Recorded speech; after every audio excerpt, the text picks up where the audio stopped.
Now, the official Suncoast weather with ABC7 meteorologist John Scalzi.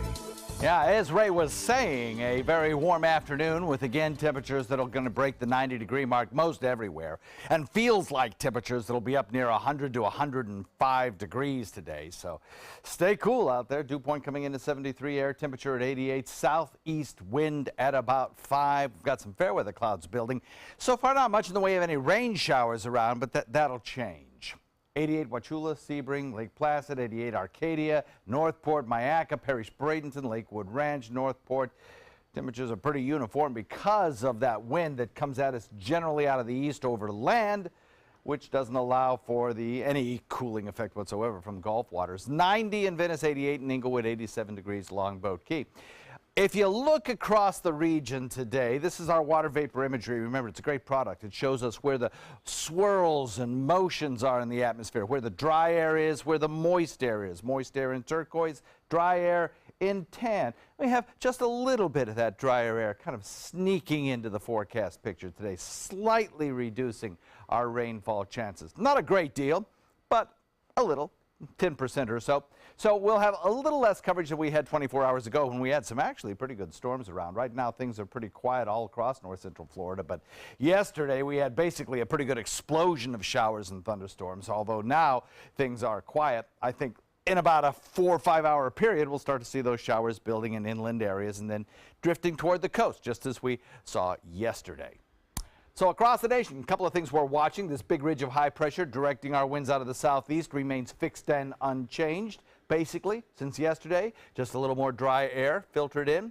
We have a trough of low pressure located to our north with little areas of low pressure rippling along it. That's bringing rain showers to the mid-Atlantic coast back through the Atlanta area and also around Houston, Fort Worth, back toward Louisiana Delta region. Wet day there. Some strong storms possible. And down to the south, we have Franklin still churning around. A tropical storm on its way toward Mexico, having crossed the Yucatan, dropping lots of rain there. It's far away from us and continues to pose no issue whatsoever. So today, we'll see our little sea breeze build here locally in response to our daytime heating.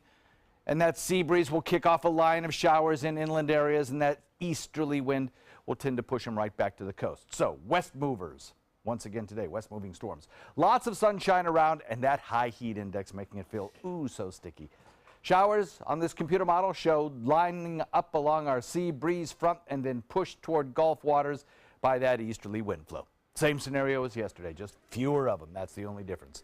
There's Franklin moving toward Mexico, far away from the United States. Not an issue.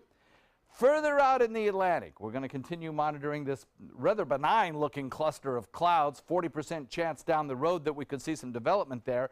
Hurricane Center continues to show the forecast track of that low toward the United States, but then curving away at the last minute. Most reasonable models are suggesting that. However, when it gets to about here, some computer models are suggesting it becomes a hurricane.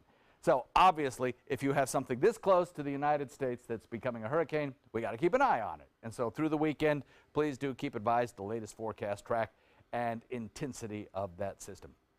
Low pressure area will eventually perhaps bring us some additional rainfall as we head into the weekend, but otherwise temperatures pretty much where you'd expect them to be at this time of year, right?